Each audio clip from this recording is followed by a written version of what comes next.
Hi people, this is Nettie again. Okay, I'm planning to do, for every plant I have, that is, eatable, edible, something like that. So, I'm gonna make a video and say what it has, like the vitamins, the proteins, all the other things. But, but I'm gonna give you the easy ones how to say it. But the rest, I'm gonna put it in. I'm gonna make a full study of it, and I'm gonna put it in the bottom. So I make sure I'm gonna write it right, and I'm gonna make sure that I call it because the first one is I couldn't even pronounce the words. So but there's a how you call it? These are culantros. Look how big they are. The ones that are smaller and their leaves, see the leaf. These leaves are thick. That's why it's coriander. You know, but the recao, what we call recao, is more softer. The leaves are not that thick. They're heavy. Um, they're a little weaker than this one. You know, so that in a way is different. That's a difference. The only difference because they taste both the same. What I read in a book is that they like cousins. You know, so it's basically that. But this one is more stronger than the recao. People tell me no, that's not true. This and that. Look, it is true. I looked it up. So because I noticed they both doesn't look the same. As you could see, you see all the rigor it has. You see how the leaves is. Look at this one. Those are recao. The not the recao, they are culantro, what we call culantros. So these are culantros.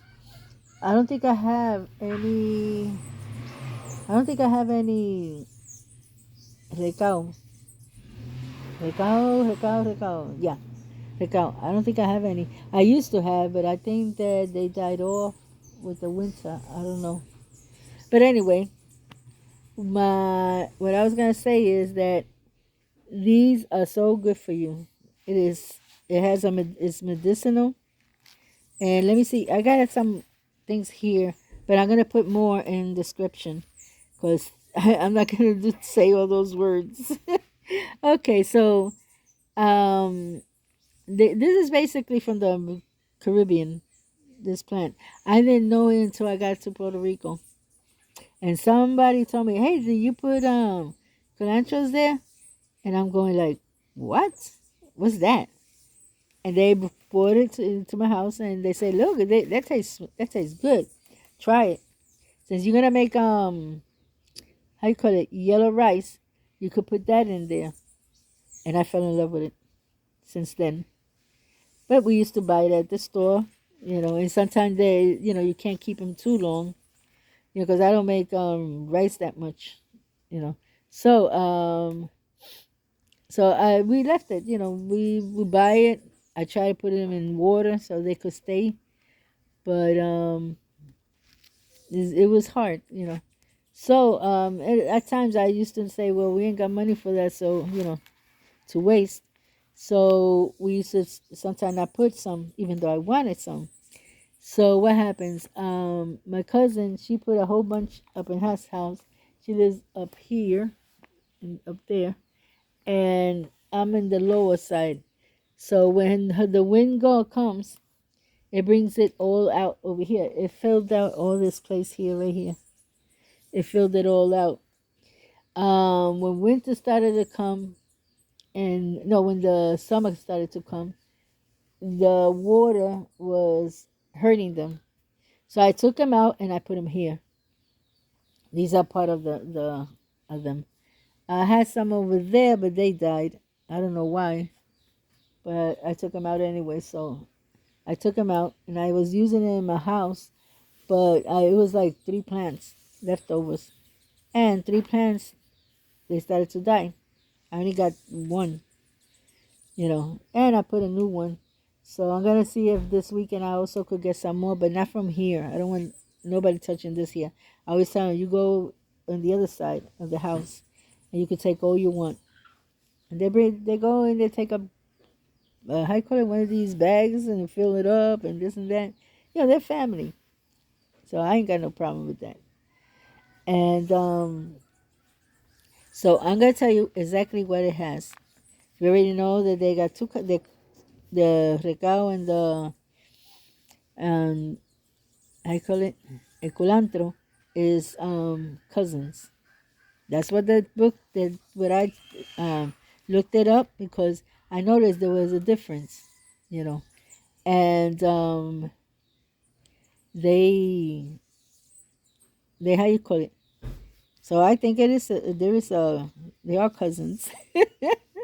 Okay, but the recao, the culantro, saying the culantro and the recao must have the same thing, I guess, because they taste the same and everything. Uses a lot of is used here in the Caribbean. It's high in calcium, iron, carotene, and riboflavin. And they use it in some places. I don't think here they do it, but in other places in the Caribbean they do. It's a medicinal.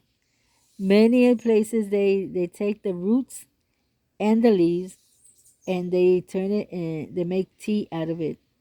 This is used for fevers, chills, flu, and I don't know what I wrote here, and so on. It's also it's good for diabetes and diarrhea. No wonder we don't catch a cold. I say right now that I have a cold. I don't really have a cold. It's just allergy. I think that the Sahara Desert is still around. So, But anyway, I'm gonna leave it at this, and I'm gonna put the rest. I'm gonna put all this also in the description. Plus, whatever else I find, I will put it in the description, and you could check it out. Like they say, for instance, you hear the word. Wait a minute. I lost it. I lost it. Where are the vitamins? Okay. Riboflavin. And you don't know what it is, you could look it up in the internet and you could get more information. That's what, because it'd be hard for me to do. If I'm going to do a video every day, imagine me trying to find all this information. I am putting some information though. So that's